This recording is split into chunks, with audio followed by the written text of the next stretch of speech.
The whirring of the sewing machine was a familiar lullaby in my life. Here at the Whispering Silk, my atelier, white fabric whispered secrets of upcoming weddings, and lace sighed with anticipation of a lifetime of love. But today, the rhythmic hum did little to soothe the knot forming in my stomach. John, my ever-supportive husband, poked his head through the doorway, a mischievous glint in his eyes. "Heard the news from Sarah?" I sighed, threading a needle with practiced ease. "About Beatrice's 4th rodeo down the aisle?" "Yeah, Sarah spilled the beans this morning." Beatrice, John's older sister, was a walking contradiction. Dressed head to toe in designer labels, she exuded an air of entitlement that could curdle milk. Her marriages, however, were a different story, 3 quick trips down the aisle and even faster exits, leaving a trail of bewildered ex-husbands in their wake. John chuckled. "Brace yourself, Ames. Knowing B, that woman wouldn't know the meaning of reasonable if it bit her designer purse." I snorted. "You're telling me. Remember the meltdown she had over the shade of taupe for her bridesmaid dresses? It was like the apocalypse was upon us." The memory still made me roll my eyes. Beatrice had a knack for turning even the most mundane detail into a 5-alarm fire. Just then, the doorbell chimed, its shrill ring shattering the peaceful hum of the workshop. John raised an eyebrow. "Early for an evening fitting, isn't it?" I exchanged a look with him, a silent premonition hanging heavy in the air. "Let's just say," I muttered, heading towards the door, "I wouldn't be surprised if a certain someone decided to grace us with her presence a little early." Swinging the door open, I was greeted by the sight of Beatrice, her perfectly manicured nails tapping impatiently against a Louis Vuitton clutch. Her lips were pursed in a disapproving line, a stark contrast to the bright, eager faces of the brides-to-be who usually graced my doorstep. "Amelia," she drawled, her voice dripping with condescension. "Lovely to see you. I trust you've cleared your schedule for the next few months." I forced a smile, my teeth gritting together. "Actually, Beatrice, I have quite a few brides already booked in." Yes, darlings in their first weddings," she interrupted, waving a dismissive hand. "But this, my dear, is my 4th. A milestone occasion.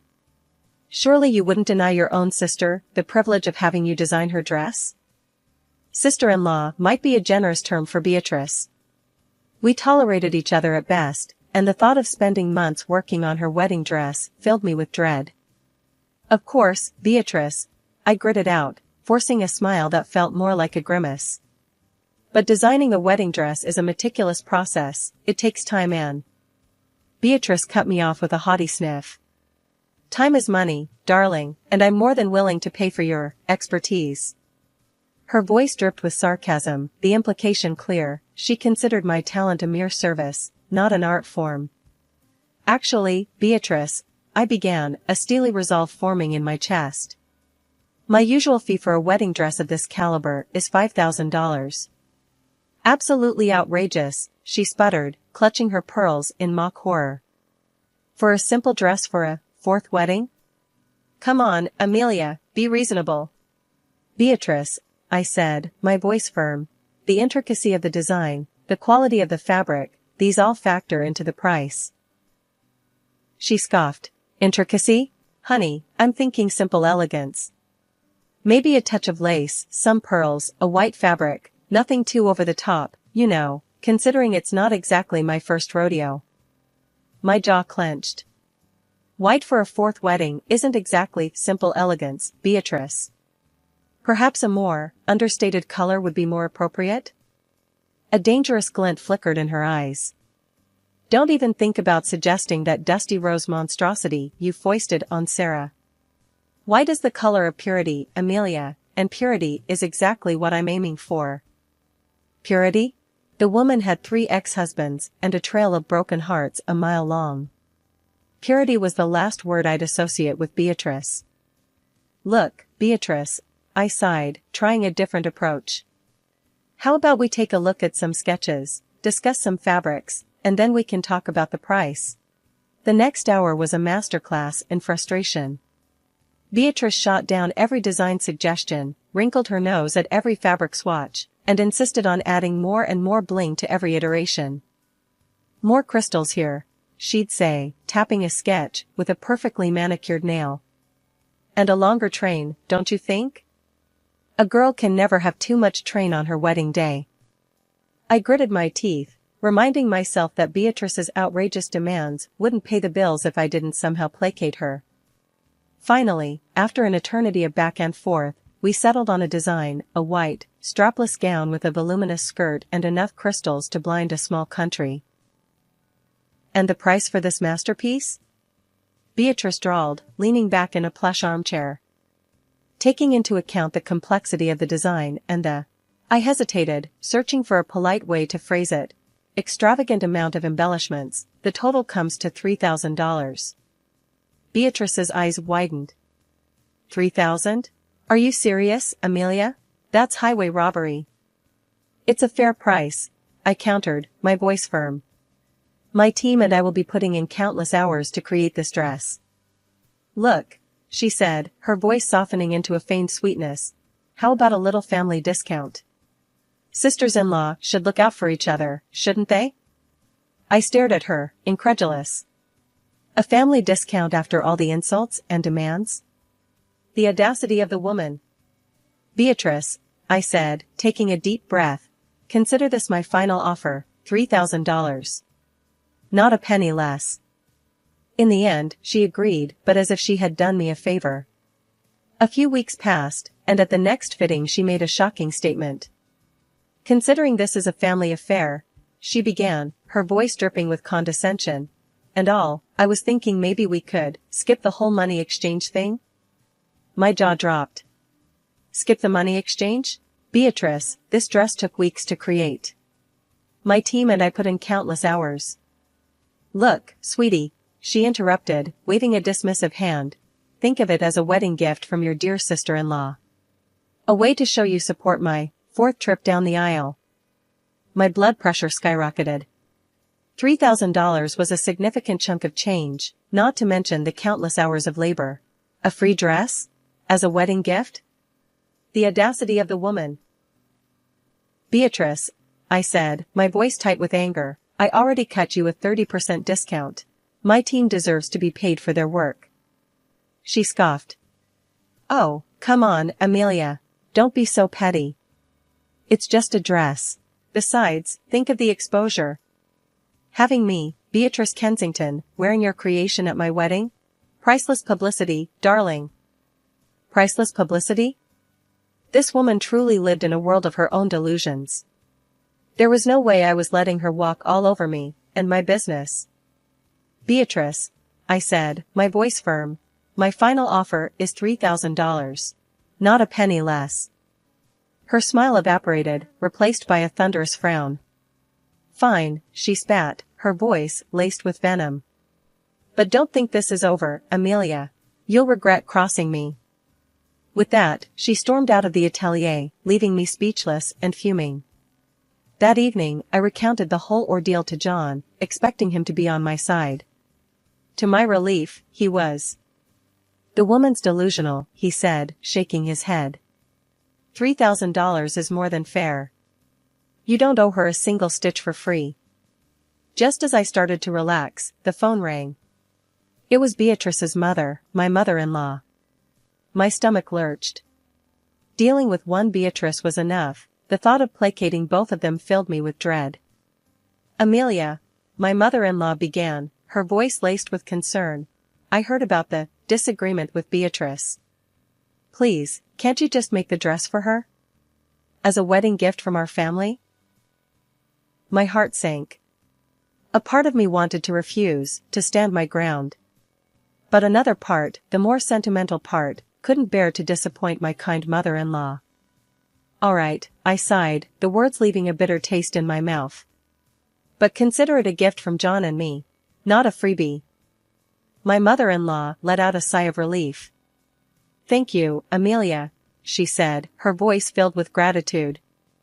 "Beatrice has a way with words, but I know she appreciates your talent. This dress will mean a lot to her." I wasn't so sure about that, but but I held my tongue. The last thing I needed was another fight, especially with my mother-in-law. The dress was coming together beautifully, a masterpiece of white lace and delicate hand-sewn details. Every stitch held a silent testament to the countless hours I and my team had poured into creating Beatrice's dream wedding gown. Yet, the joy of creation was overshadowed by the constant tension of her upcoming visit. A week before the wedding, Sarah, one of my closest friends and Beatrice's acquaintance, called. We chatted about the upcoming wedding, the excitement bubbling in her voice.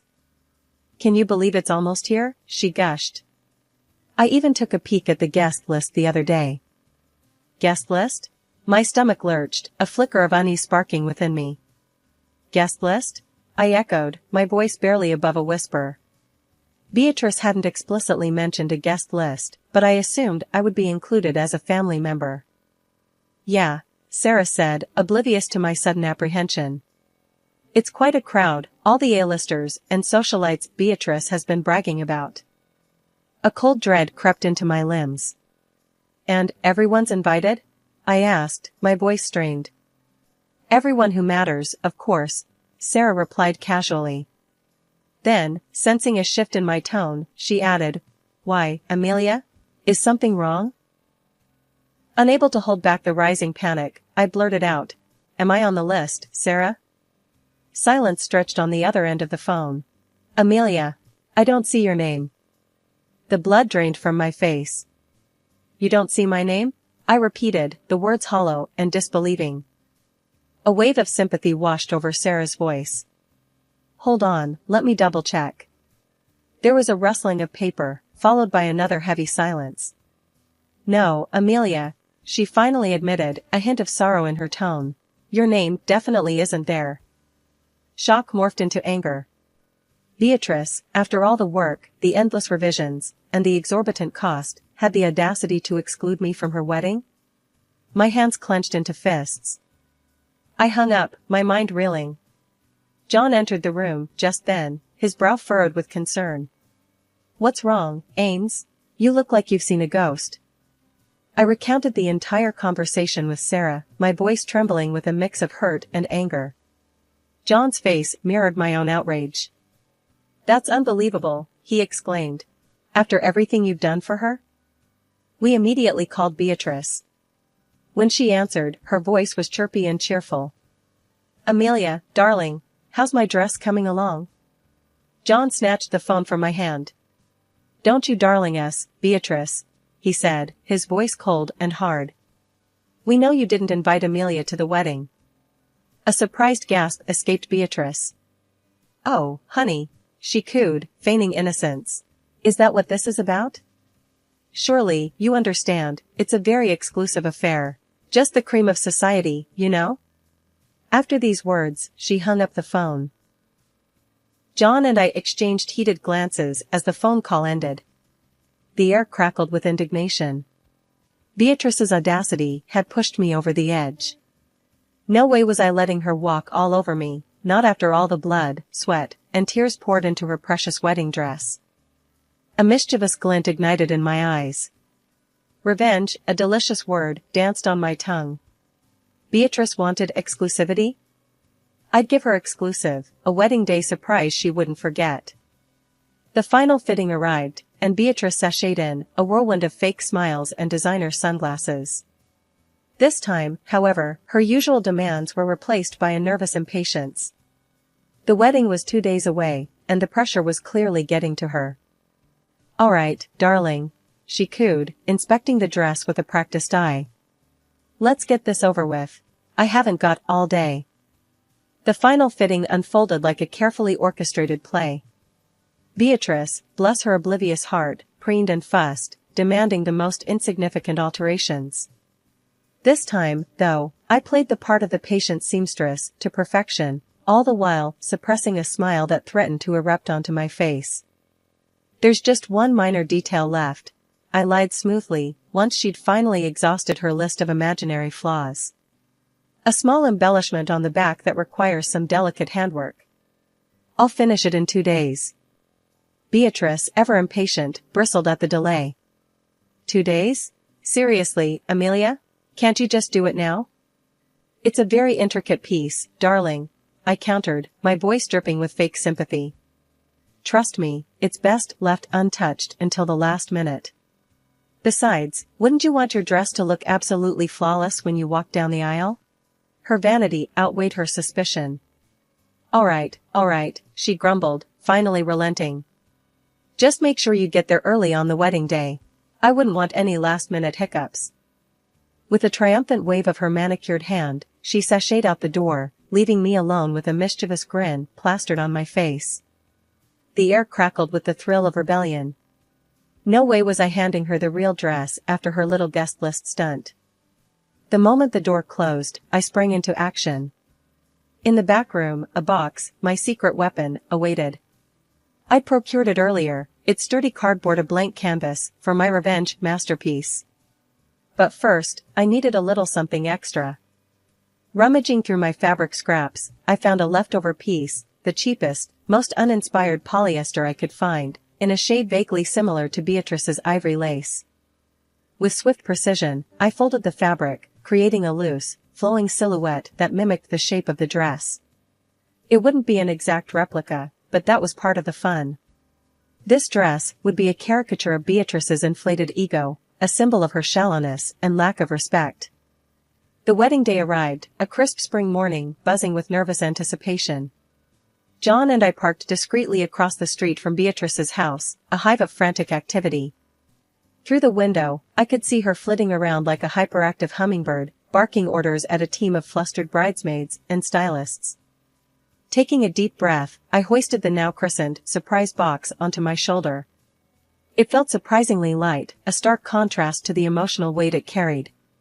John squeezed my hand, a silent reassurance in his warm touch. We marched up the front steps and were greeted by a flustered maid of honor. Amelia? John? What are you two doing here so early? Beatrice requested I bring the dress at the venue, I explained, keeping my voice even. The maid of honor scurried off to relay the message, leaving me and John alone in the foyer. The air crackled with nervous energy, punctuated by the distant shouts of Beatrice barking orders. A moment later, Beatrice herself appeared, a whirlwind of tulle and barely concealed panic. Amelia, there you are. Thank goodness. Where's the dress? Right here, I said, hefting the box towards her. Beatrice, oblivious to the impending chaos, barked another order at a passing bridesmaid, and then she turned to us. John, you can stay. And you, Amelia, get out of the house, the dressmaker doesn't belong here. We did not argue or make scandals, just exited the house, the weight of the cardboard box replaced by a lightness in my chest. We returned to our car, the sounds of the bustling household fading behind us. John started the engine, a playful glint in his eyes. So, what now? He asked. Now, I said, a mischievous glint mirroring his. We wait for the fireworks. Little did we know, the fireworks had already begun. As we drove away, news of Beatrice's outrageous treatment of me spread through the house like wildfire. Her brother, already fuming over her exclusion of me from the guest list, was livid. His wife, Sarah, a close friend of mine, added fuel to the fire, recounting the details of Beatrice's arrogance. The result? A full-blown family brawl. John's brother and his wife stormed out, refusing to attend the wedding in protest. The news, of course, reached Beatrice amidst the chaos of getting ready. But in her self-absorbed world, the only thing that mattered was the dress. The doorbell's shrill ring sliced through the quiet comfort of our home, shattering the peaceful aftermath. John and I exchanged a surprised glance, a silent question hanging in the air. An hour had barely passed since we returned from Beatrice's chaotic house. What fresh drama could this be? With a deep breath, I opened the door, bracing myself for the unknown. My heart plummeted the moment I saw them, a fuming Beatrice, her usually perfectly coiffed hair askew, her mother, a picture of weary resignation, and a bewildered-looking fiancé flanking them. Beatrice, eyes blazing with fury, thrust the surprise box at me, the cardboard now crumpled and ripped. Inside, the cheap fabric lay exposed, a pathetic substitute for the dress she'd expected. "What the heck is this?" she shrieked, her voice laced with barely contained rage. "That, my dear Beatrice," I replied, my voice calm but firm, "is exactly what you deserve." Her mother, clearly mortified by the scene unfolding, stepped forward. "Beatrice, calm down. What's going on here?" Beatrice ignored her mother, her attention solely on me. "You ruined everything. You sabotaged my wedding." "Hold on a second," I interjected, raising a hand. "Let's get something straight. You excluded me from your guest list, treated me like a glorified servant, and expected me to hand over a $3,000 dress for free. This little surprise," I tapped the crumpled box, "is just a taste of your own medicine." Her face turned scarlet, a strangled gasp escaping her lips. She lunged towards me, fists clenched, but her mother grabbed her arm, holding her back. "Don't even think about it, Beatrice," her mother hissed, her voice laced with disappointment. Beatrice, however, couldn't contain her fury. She whirled on her mother, yelling accusations. "You're all in on this. Ruining my wedding day." The fiancé, witnessing this display of temper, looked as if he'd swallowed a lemon. "Is this what I can expect after we get married?" he said, his voice tight. Beatrice's tirade abruptly stopped. She stared at him, a flicker of dawning realization crossing her features. The fiancé, clearly disgusted by the entire scene, sighed heavily. "This wedding is off," he declared, his voice flat. Beatrice's face contorted in a mixture of shock and disbelief. "No, you can't cancel. We can work this out." He shook his head, his gaze unwavering. "I deserve better than this drama. Goodbye, Beatrice." With that, he turned on his heel and walked away, leaving Beatrice speechless, her dream wedding crumbling around her.